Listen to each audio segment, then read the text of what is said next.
welcome to the show, Serena Sterling. How are you? I'm fantastic. Thanks so much for having me. Oh, it's a total pleasure. Thank you for taking the time to be here. And you're currently living in Utah. Have you That's always lived there? No, not at all. This is my first time ever living off a coast. I've never lived in the middle more of the US. I've lived New York City, Philadelphia, Paris, London, Sydney, Australia, even Wow, Seattle, Portland, a few small towns. that is a lot of moving.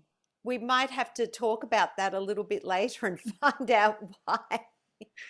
But you hold a master's in international journalism. You have a doctorate in clinical psychology. You are a certified life coach and the author of the book Pain, a Love Story. Now, these are a number of different fields that you've ventured into. And tell us about the journey that led you to transitioning jobs and your roles and your career path. But let's start going back and doing a background search about your childhood and maybe some of the things that happened to you as a child have kind of led you to where you're at now. Well, I would say that I was always interested. I was more of an observer in childhood. I think I watched what other people were doing a lot, and I was a really good athlete, like star athlete of my class. And I don't know that I really had strong direction growing up. My grandmother always told me she thought I'd be a veterinarian because I loved animals so much. But then I really liked psychology and English classes in high school. And then when I got to university, I studied English literature, and I still didn't really have a focus. But then I decided that I loved magazines, and maybe one day I would create a magazine, kind of like for people overcoming adversity, physical, mental, emotional. And so then I ended up in journalism school in London because of that insatiable thirst to live in other places. Yes. And what inspired you? Was there something that happened to you as a child that created that fascination for learning more about that spirituality or that psychology? Yes, and that's a lot of what I talk about in my book is that I developed and I was diagnosed with juvenile rheumatoid arthritis at the age of 9, but from what my memory serves me and my personal experience is that I pretended to have pain that never existed because I felt like the only way to get attention from my parents was if I was sick.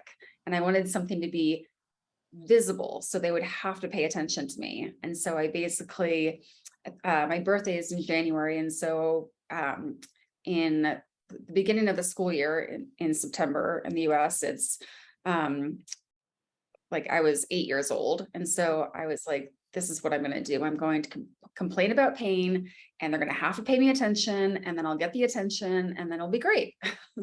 And so I got into um, this place of just, I would pretend like I had a limp walking away from the school bus. I would Really? tell my teachers after school sports, like gymnastics, or like I can't do a handstand, my hands hurt, or in ballet, like, oh, this hurts. And then after about 2.5 months of going to doctors and them all telling my mom, like, she's fine, she's in great health.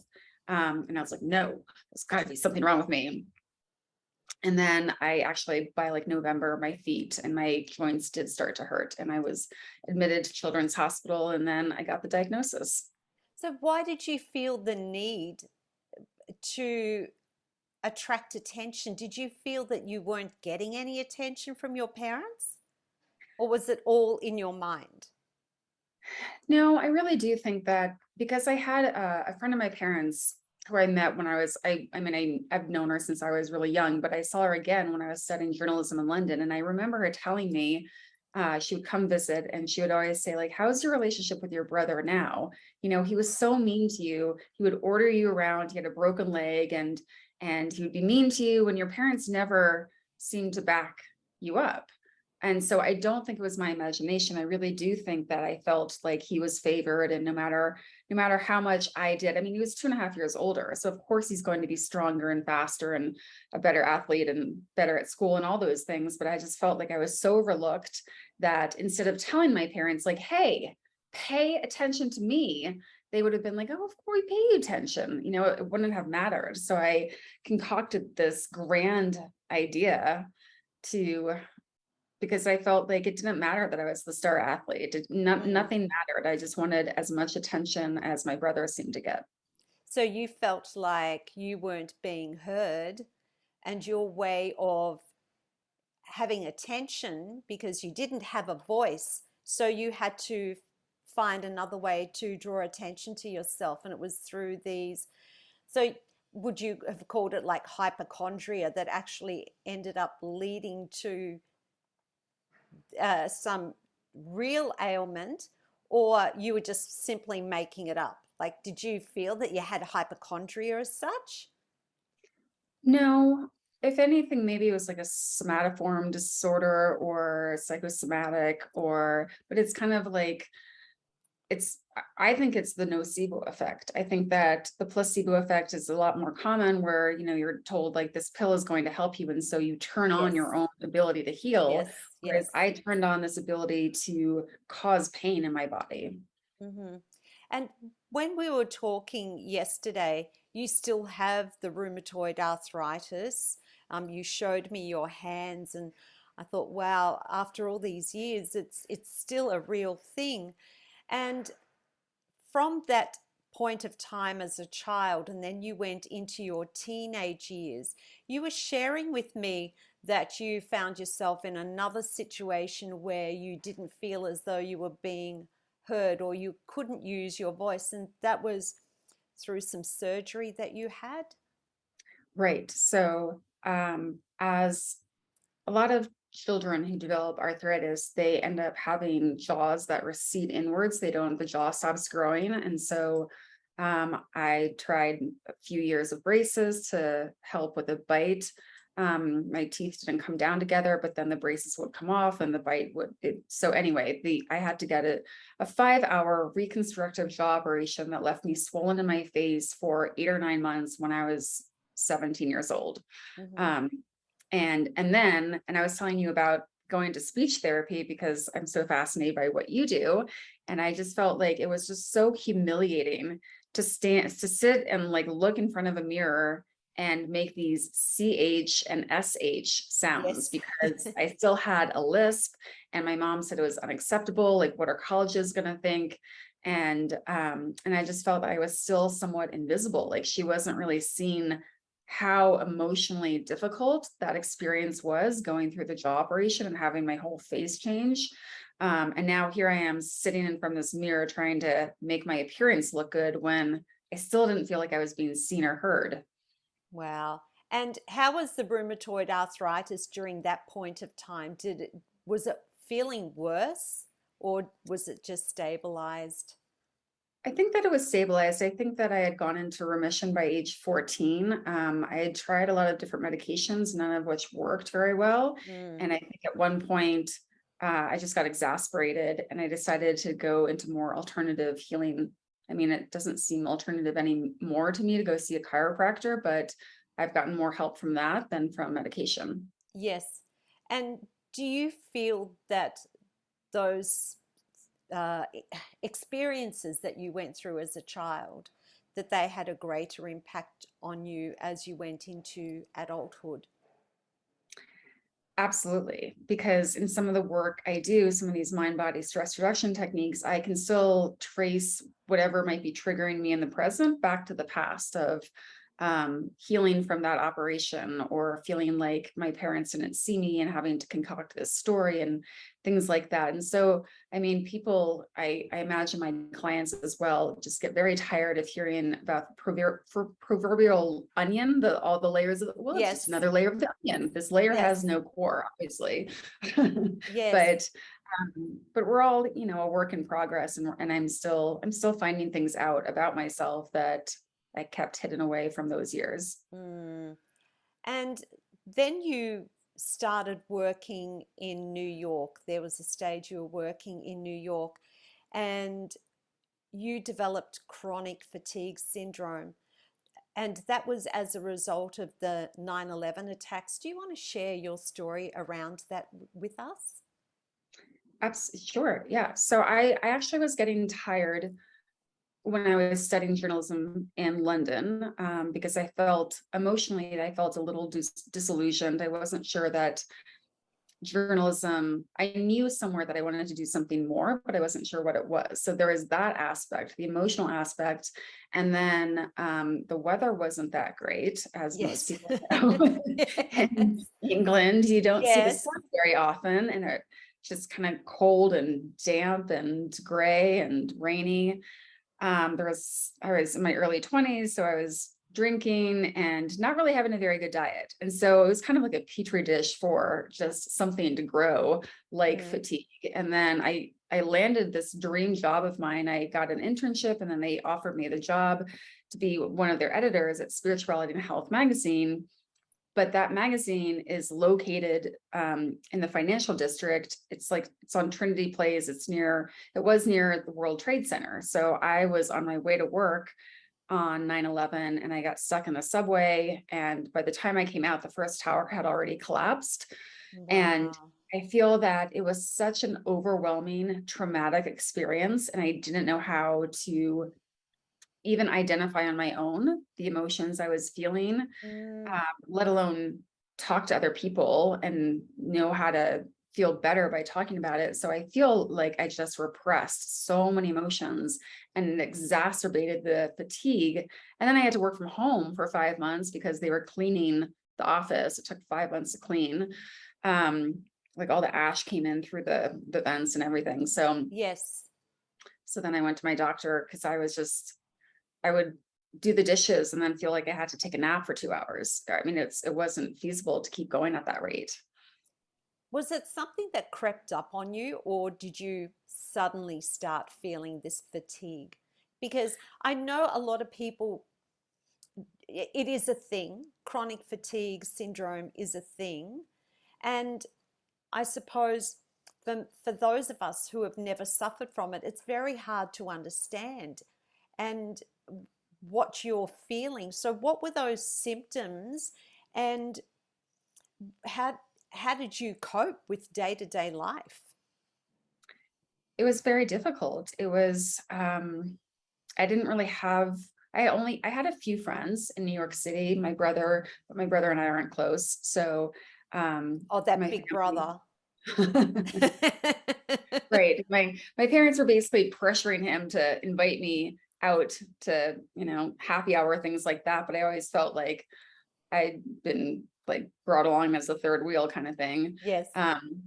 So for me, as I mentioned, it already like started, I think, when I was in London. And even before 9/11, I remember coming back from lunch and kind of slumping in my chair to take a nap, because I was so tired. But then it just kept getting worse and worse.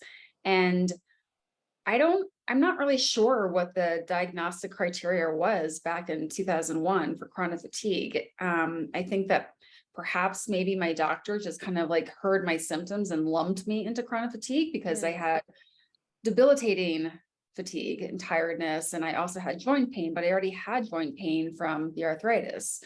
Um, so I think there probably are some other symptoms that I didn't have, but those were the main ones. And it's just, I was already very driven. I got my master's in journalism. Or actually I was finishing my master's. I got an extension to do my dissertation. But I felt like I wasn't productive. I couldn't focus. All I Mm. wanted to do was just kind of like lie on the couch and sleep. Wow. Wow. What a way to live. Did you ever feel depressed through that time? Because I could imagine if you don't have that energy to get through a day, it would play on your emotions as well.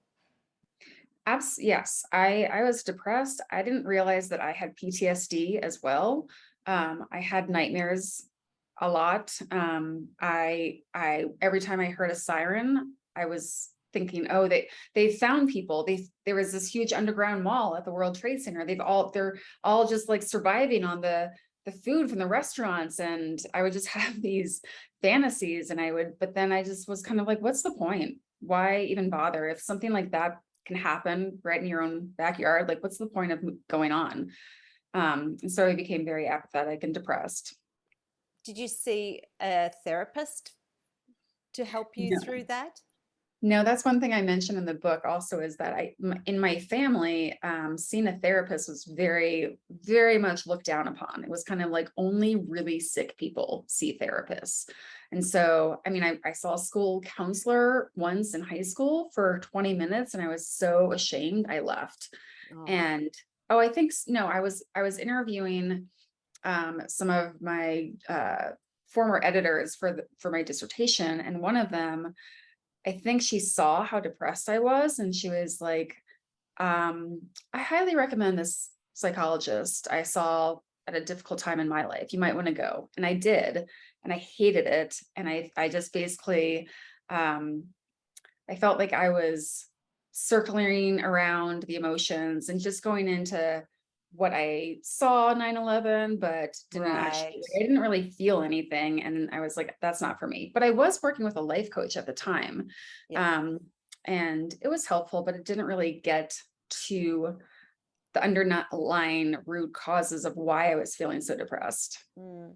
Now, you share in your book, and also you shared with me that one of the ways you felt that you could deal with the chronic fatigue was to snort cocaine.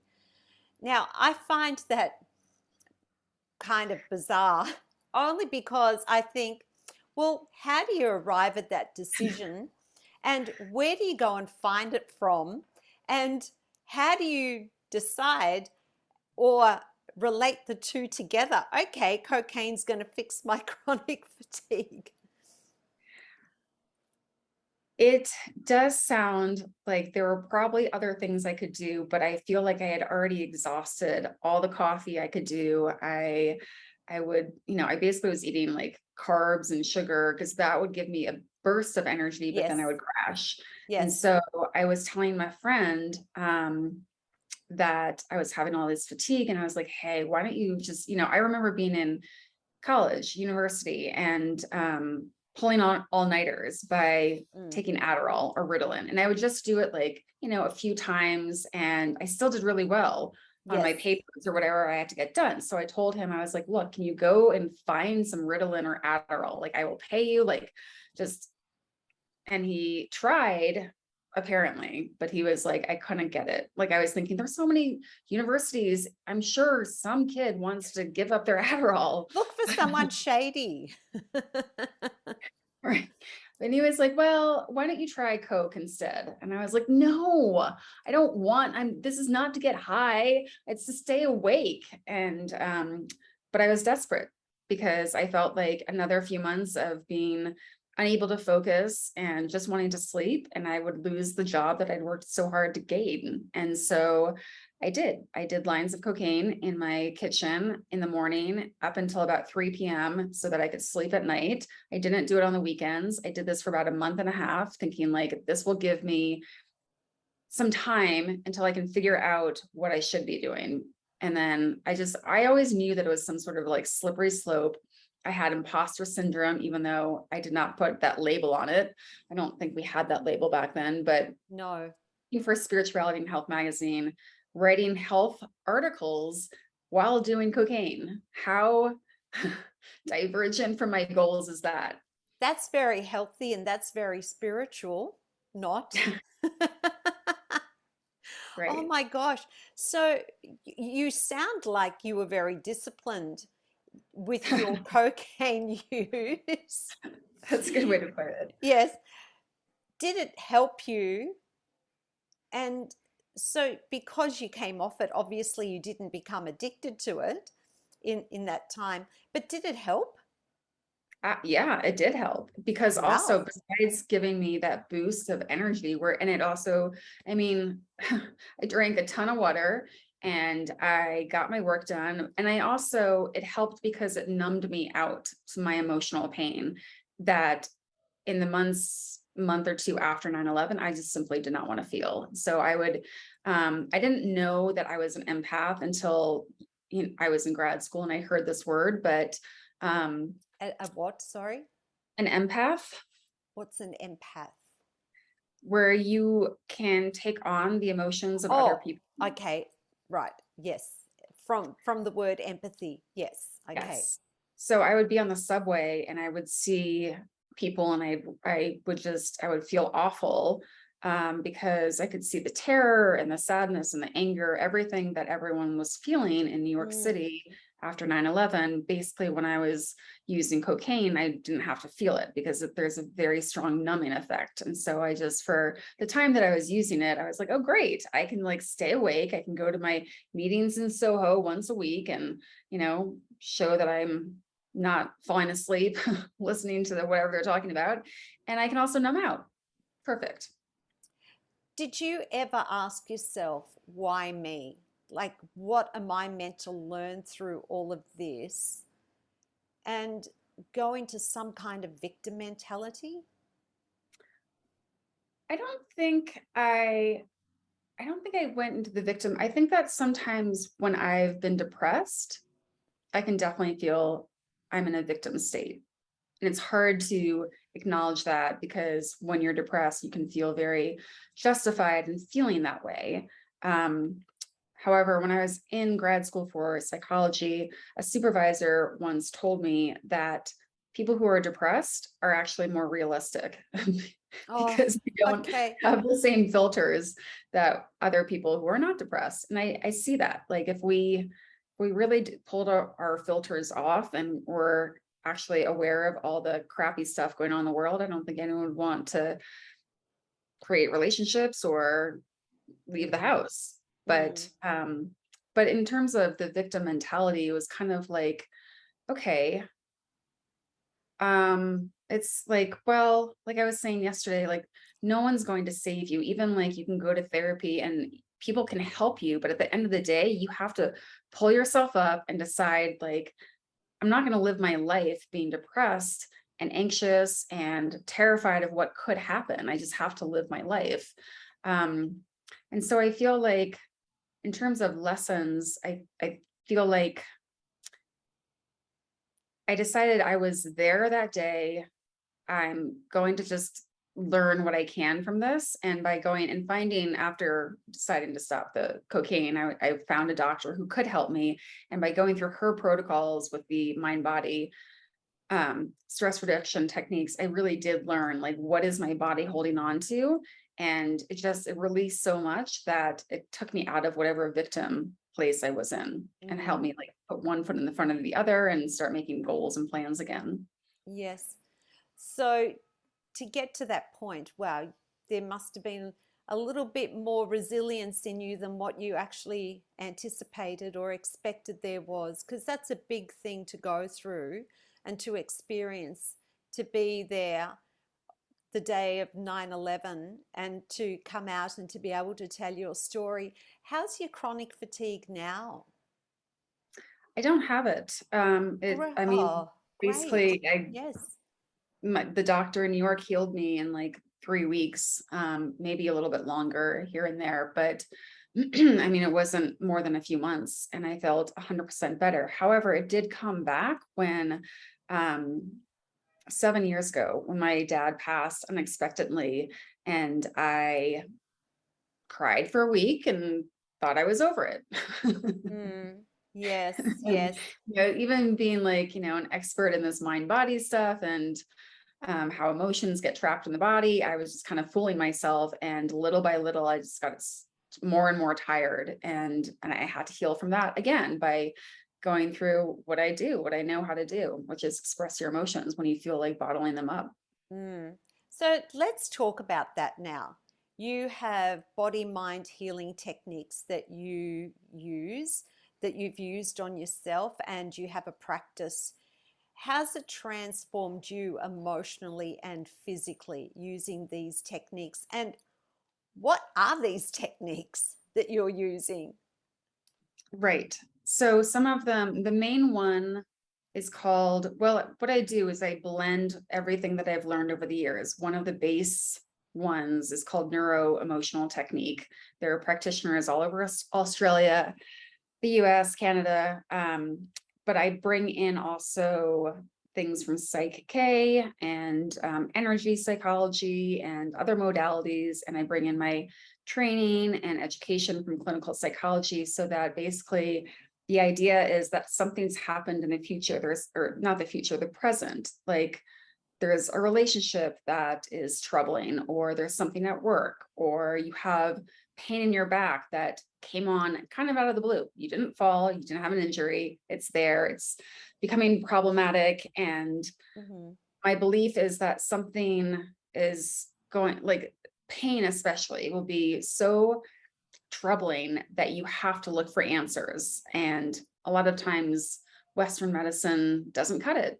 Surgery, Yes, medication, it doesn't help. So yes. then what do you do? And so these modalities get at what is underneath it. So when I work with someone, when I work on myself, or have a colleague work on me, like the pain is just an entryway for finding out what are the emotions and the relationships and the memories that I've stored that I've never fully processed because either they were too overwhelming or it was just too terrifying to be vulnerable or things like that.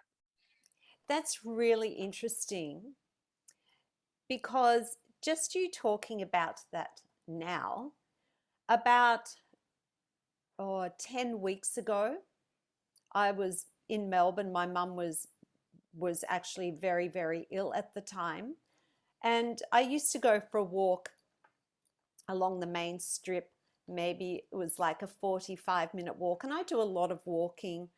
I've never had lower back pain. And it was on the left-hand side predominantly. And one day I just took off on my walk, and this day my husband was with me. And all of a sudden, my lower back just went, just seized up, and the pain was incredible. And I tried to kind of stretch it out. And it was, I got home from the walk, and after a couple of hours, the pain left. And I thought, oh, that's okay. It must have been something that I'd done. Every time I went walking from that point on, the back would start playing up again. Same place. Never ever had a back problem before. My mum ended up passing away. We knew she was going to be passing. And it's only now, 2 months later, that the pain is starting to subside. And it's actually, I feel that it's almost 100% gone.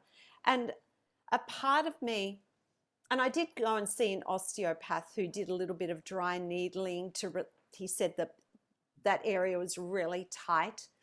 And I do some stretching every night, put a heat pack on it. It's almost gone. But it was really interesting what was going on in my life at that time and how the pain just appeared out of nowhere. And I think, my intuition was telling me that pain was manifesting as a result of maybe some grief that I was feeling. And now, as I'm going through that grieving process, the pain is starting to leave my body. Is that something that you believe in? Is that how you would deal with the patient? Just say, if I had have come to you at that time, what would you have done with me? I do believe that your body was communicating, and grief to me is a very, I don't grieve. I don't think I grieve that well. I think that it's a very difficult, especially when you lose someone close to you, like your mother. Mhm. And sometimes, even recently, I mean, I feel like I was processing all the emotions and dealing well with, I was kind of like a nomad and driving all around the mountain states of the US for 6 months and thinking like, I'm handling this well, I'm totally fine. And then I developed this random symptom out of the blue. And I was also home visiting my mother who was getting better over a sickness, a pretty serious sickness, and just so many different emotions and so many concerns and worries. And I feel like if you would come to me and said, my pain has come out of the blue, I'm here visiting my mother, I know that she's not doing well, I would say, let's look there. Let's look at, Mm, I would use the pain as the entryway. I wouldn't go down the rabbit hole of what, I mean, I would probably focus on that as well. But first I would look at the pain and find out, and so I'm using muscle testing, or applied kinesiology yes, as a way to yes, access, uh, the physiology, like what your body is trying to say, rather than, because oftentimes the mind gets in the way and can basically kind of like think and know what to say before. Whereas with these techniques, it's a way to pinpoint what the emotion is that you've stuffed into your body, or you're not doing it consciously. No one's doing this consciously. But it's more like something, it was so much grief. It was so much knowing that a loss is coming can mm, sometimes bring in and bring on, some symptoms based on the fact that the emotion is, it's too much to handle. So we take that energy and it goes into our body. right. So when someone comes to you, you start diagnosing them through the body, like the kinesiology, and you ask the body to speak to you. Do you, yes, sorry. No, go ahead. No. Um, so do you then, from that point, start asking questions around what's going on in their lives, or is it purely from the physical aspect that you diagnose? Well, I'm not diagnosing anything per se. I'm looking for answers in terms of emotions. So the physical things, say your back pain, for example, I would connect that to something. There are three categories that I go into: money, love, like money is the material things, like money, love, job, career, finances, stuff like that. And then love is like, people in your family, friends, spouse, whatever. And then there's the category of you. So I'd find which category it had to do with. And then I have charts that I go off of all these different emotions. It's connected to Chinese medicine, where they're all these organs that correspond to different emotions. I mean, I know the very basics of it from the, modalities I've studied, but then we would pinpoint what emotion it is. But we can also then, I mean, it's not just me doing it. Like and where is it? I have this old like, the day I left Spirituality and Health, they gave me this, it was a fake cover and it was me on the front. Oh, okay.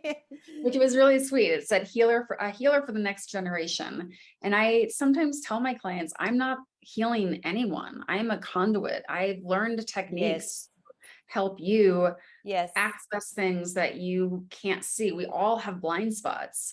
And so these are just one way, a few ways that I know to get at what's really underneath the physical pain. And so the physical pain is giving me an emotion. It's tying it to some category in your life. And then we can also trace it back to an earlier event when something Mm. similar happened and it got kind of stuck in the body. And now it's rearing its ugly head in a way because it's trying to help you heal what wasn't healed in the past or the present. Mm. I'm very open to all of this. And what started my journey of just having a completely open mind to all this alternative way of thinking about pain was by reading Louise Hay's book back in the 80s, You Can Heal Your Life. And Mhm. I remember simple things that she had broken down at the back of the book. If you have an earache, as an example, may not be specifically worded like that. Who, why aren't you listening? If you have, let's just say, you have a sore throat, what aren't you saying? Why aren't you speaking up? And sometimes I actually use that with my students. Sometimes they may come in and go, oh, my throat's a bit sore today. And I say, what aren't you saying? And they just look at me. And sometimes it is something that they're holding back. and they're not using their most authentic voice in life. But it's very interesting. Who is your typical client? Who comes to you? I have people who are in chronic pain, who have, like you experience, like people who have developed some pain that came on Mm, out of the blue. Like I said, it doesn't come from an injury, or sometimes people think that, like, oh, 12 years ago, I had a biking accident and this thing never fully healed. And now and then it comes back. But people for whom allopathic medicine has not worked, where they've gone to maybe like 6 or 12 different doctors, they've done the medication, they've tried the physical therapy, nothing's working, and they're aware of the mind body syndrome or mind body condition mm, connection. mhm.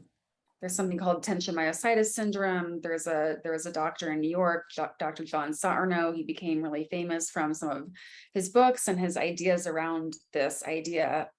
Although these ideas of like repressing your emotions are not necessarily new, even in like 30 years ago. I think we've been doing this for eons.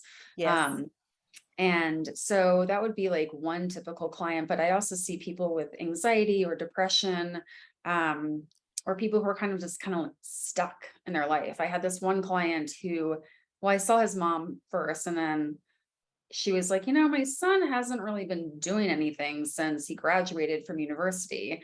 And when we started working together, it turned out that he had been hurt really badly by this girl that he was in love with. And then Oh, everything else became too scary to do, because he basically had generalized that rejection to then being possibly rejected by a job, or possibly rejected by, so he was like, I'm going to go for a hike on this trail that goes like across the country, and I won't have to see anyone. Um, and so it was his way of being like, I don't need people. And he enjoyed his outdoor lifestyle and didn't see a point in changing. And once we were able to heal that old pain and that old hurt of this girl, then he could start applying to jobs and move on with his life. so how old was this boy? He was 23, I think. Yes. So he had to be open to this kind of healing too. If someone's not open, does this work? Like, do you have people that come to you and go, this is too woo-woo for me? Let me think. I had not that many people, but I've had one person. Um, she worked at one of the big companies. I was living in Seattle at the time. Excuse me. She, like Facebook, Google, Amazon, one of those. And she paid up front for like 12 sessions. And she just went MIA after 4. And I called, emailed, snail mailed, and she just refused to come back. Okay. It was Because too and much. it can be kind of intense, it can be scary, it can be like, no, I came for like, pain in my jaw. I didn't come to unravel stuff from when I was 12 or 18 or whatever it is. And so um some people can be like, no, that's not it. And they're very difficult to work with because they're already defensive. They don't see the point in it. They were like, this is not Mm, what I wanted. hmm. Um, but This for is the most not what part, I signed up for. Houston, we have exactly. a problem. Yes. And so I try to screen for that. And I think though that when people are really in so much pain and they are aware of like my testimonials, or they know how long I've been in practice and that I've helped so many people. If you're in a lot of pain, I think you will be open to anything. Absolutely. But isn't it a shame that people have to get to that point, that they don't do something about it sooner? Usually, how many sessions would people have to come to you for? Is there an average that seems to work? Yes. Anywhere between like 12 and 16 sessions, which is pretty short if you've had pain for like years and years and years. Um, Absolutely. so for like that one issue that they have, um, 12 to 16 seems to be the sweet spot. Mm, yes. And so you believe then that when we have pain, It's our bodies trying to talk to us. Yes, our bodies and our minds. Yes. And your book, what's the story behind your book? What's the message you're wanting to share through that? It's called Pain, a love story. I mean, that's pretty intense. I don't know how we can be in love with pain. So tell us about the book. Well, I gave it that title because my belief is that when it comes down to it, our pain, whether it's emotional or physical, is tied to relationships and how we relate to ourselves. But that's all connected to how we were raised and the messages we were given when we were younger. And if we heard that it's not okay to have conflict, then as we get older, we have that same message and we fear conflict. Mm. So I think that our our issues are connected very strongly to what we say and don't say, how we're heard or not heard, as it is relating to the relationships, whether we're with romantic partners or platonic friends or colleagues or family. As a child, I remember I was always sick. I always had tonsillitis, pharyngitis, anything connected with the throat. And knowing what I know now, I know for sure that I was silenced as a child. I grew up in a household where children were seen and not heard. It was a very strong Italian cultural family. And so I never spoke up, and yet I always had problems with my throat. It's very interesting. So looking back, I wouldn't have known that at the time, but as I've gotten older and delved into this, and even reading Louise Hay's book, it just started making me think about some of the things that I went through in my life and some of the pain that I've had in my life, some of the illnesses. And I love how she calls disease dis-ease. And Mhm. that's pretty much what you're saying, is that all the pain that we feel is coming from an emotion or from a story that we tell ourselves, isn't it? It is. It's often what we're not even. Well, first of all, thank you for sharing that because I feel like now it's so perfect what you do for a living. You're expressing through your voice and you're helping others find their voice also. Yes, Um, yes. And I never thought about that till probably right this moment. Isn't that interesting? That we end up doing the work that we do and we seem to gravitate to that work and we know what our mission is, but now, wow, it's putting it all together and wrapping it up with a bow, isn't it, really?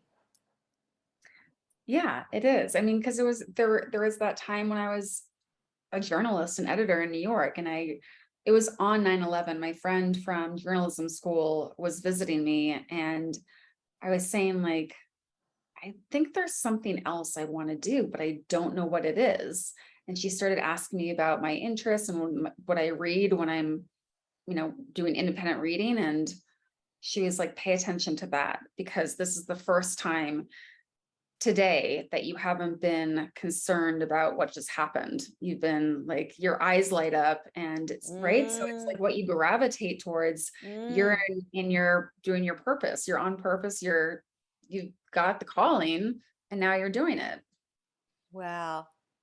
Our childhoods, actually, they do have such a great impact on our lives. And what about COVID? Has that changed your practice?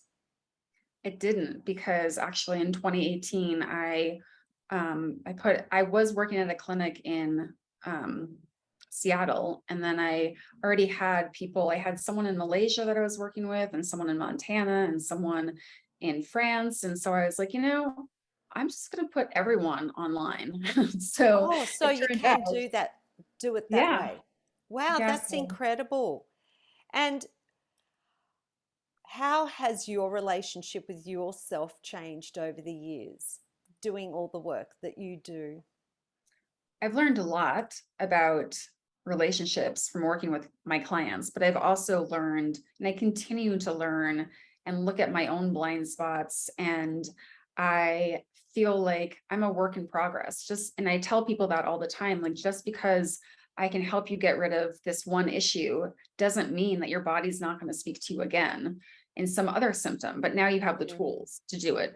Mm-hmm. And so I feel like I still bump up against things that are difficult. I can, and I tell my clients that too. I say, like, it's very easy for me to sit here and see what you need to do, what is happening, what like more communication skills, stuff like that. When it comes to me, I can be terrified of the very things that I'm preaching to my clients of, like, it's okay to be vulnerable. But that's like, I believe that when you stretch your comfort zone, that's where you grow. People don't always grow in their comfort zone. So, and I just have to tell myself this is, to tell the truth about what I really want and desire in my life, and to go after it rather than to just get comfortable and maybe get another pain in my back or something. Mm.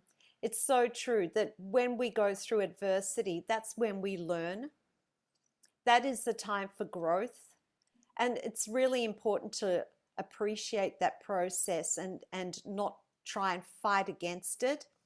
When we have everything and everything in life is really good, we're actually probably learning the least. It's when we're going through those difficult times that we're truly learning and growing as people.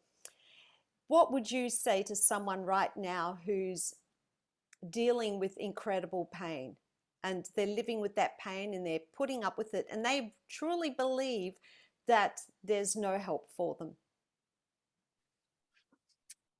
I would first of all empathize, because I've had pain myself, and even though I've had pain, I don't know what it's like for someone else to have pain, because pain is so subjective. Mm-hmm. But I would say that don't take no for an answer. Just because your medical doctor said there's no cure, or this type of whatever you have, or we don't really know what's going on.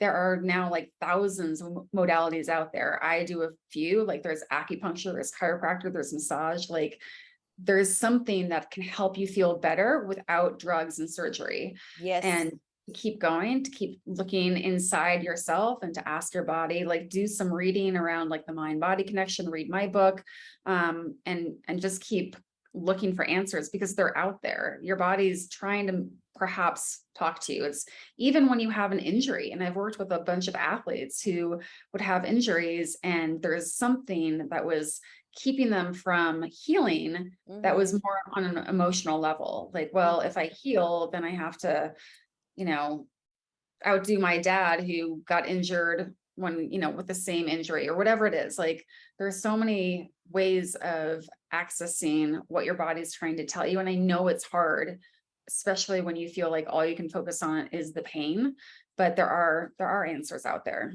Yes. What you described then to me sounds like classic self-sabotage. And that goes on a lot in the singing voice community too. A lot of singers before a performance, or before a recital, or before a competition, whatever it might be, before an exam, they have a sore throat. And yeah, it's just that anxiety leading up to something can trigger a sore throat. And I think too, the part of the body that, for example, with singers, if we're going to get sick, it will always affect our throat. If you're an athlete, it's always going to be your leg or your back, or when I used to play squash, it was my ankle. It's Life is so weird like that. Our bodies are just amazing things, aren't they, really? So now, in terms of someone that feels that they're not being heard, and this was the story of your childhood and even your teenage years, and it sounds like probably your job as well. What would you say to that person? If they don't feel they're being heard in their life by someone important, um, I would say that there are a few exercises. One is to write a letter to this person, where you don't send it. Hmm. But you write it all first, you write it all out. You do like maybe a few drafts. The first draft is like bring all your rage to the surface about how pissed off you are that you're not being heard or seen or whatever the issue is. And then, maybe smooth it over a little bit. And then, read through the parts, read through it again. Like the first one is, don't even care about editing or grammar or spelling. And then you can go through again and notice where you are really sensitive, like where most of the emotions are coming out.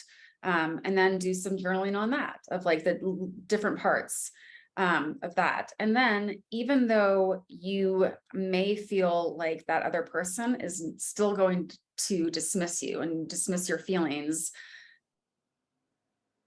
if you can, decide to talk to them anyway and tell them that, this is important because you don't want to feel dismissed, that they're an important person in your life. This is so you can have a conversation around it. If they still dismiss you, that's on them. And to remind yourself not to take it personally, because a lot of times the way people react has nothing to do with us and everything to do with their own experiences in life. So there were some starting points, but it's important to voice what you're not telling yourself or the other person. And it's also important for us to become better listeners too, because we don't always listen to people, do we? We don't always listen to their needs. So it's to consider that too, that being the person on the other end, that how can we do better to help others be heard? Yes, I was talking to a medical doctor I have in my practice, and I was explaining that even just the first year of grad school in psychology, we have like a whole year learning how to listen. Because I think that somehow in our society today, a lot of the way we listen is to think about how that other person, whatever they're saying, jogs something in our memory about us. And so it's very more like a narcissistic way of being in a relationship. Whereas if you just say, like, okay, so what I hear you saying is this, and even just paraphrase, then it's a way for them to feel like they really are being seen and heard. Hmm. What's the greatest lesson you've learned about yourself over this whole experience and everything you've been through? That's a very good question. I Like, think was there a that is there a quality that you didn't realize that you had, or what were you going to say? Um, well, my previous dog, Glinda, the good dog, um, I named her after the Wizard of Oz, Yes. the witch. I just moved in, so I'm looking for like, my favorite quote from that movie, The Wizard of Oz, is, you've always had the power, my dear, you just had to learn it for yourself. Mm.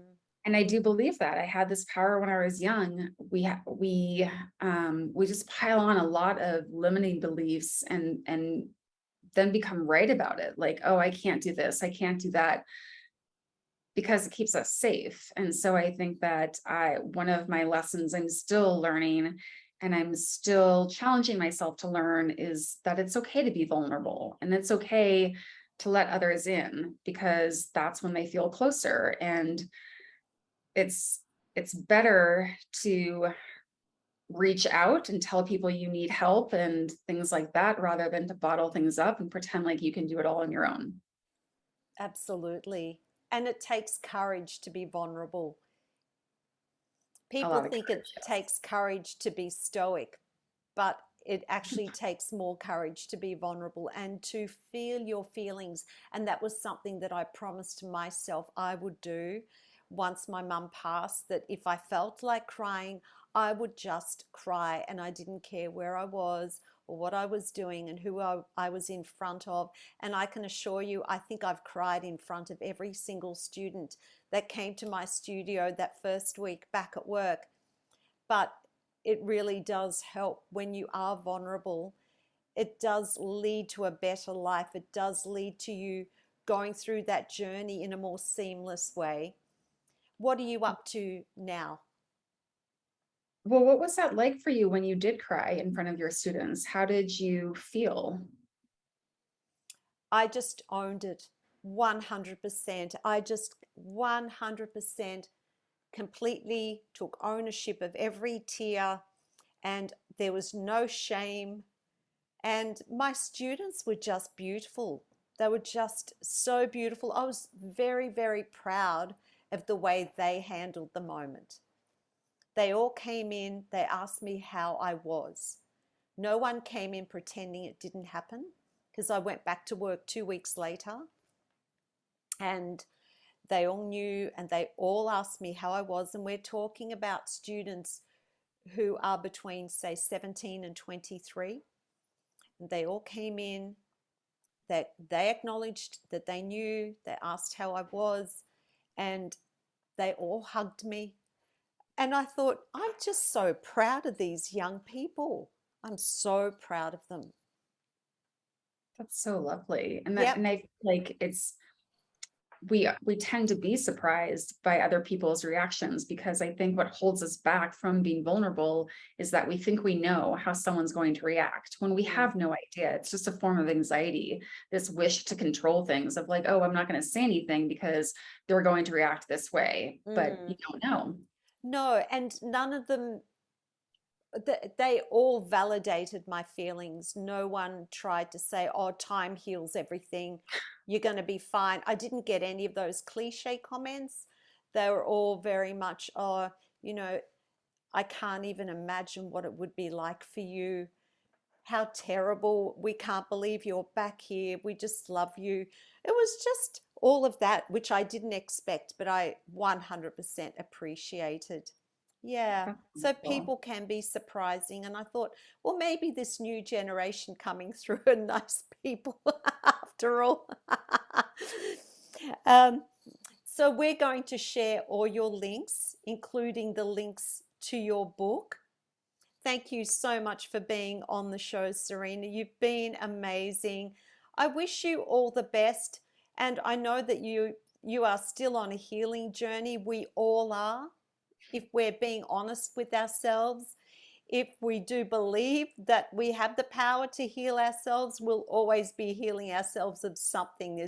Life always throws us a curveball just when we thought it was safe.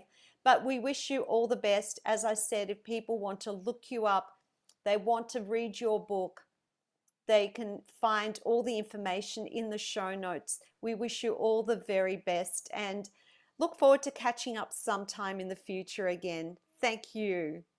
Thank you so much for having me. This has been wonderful.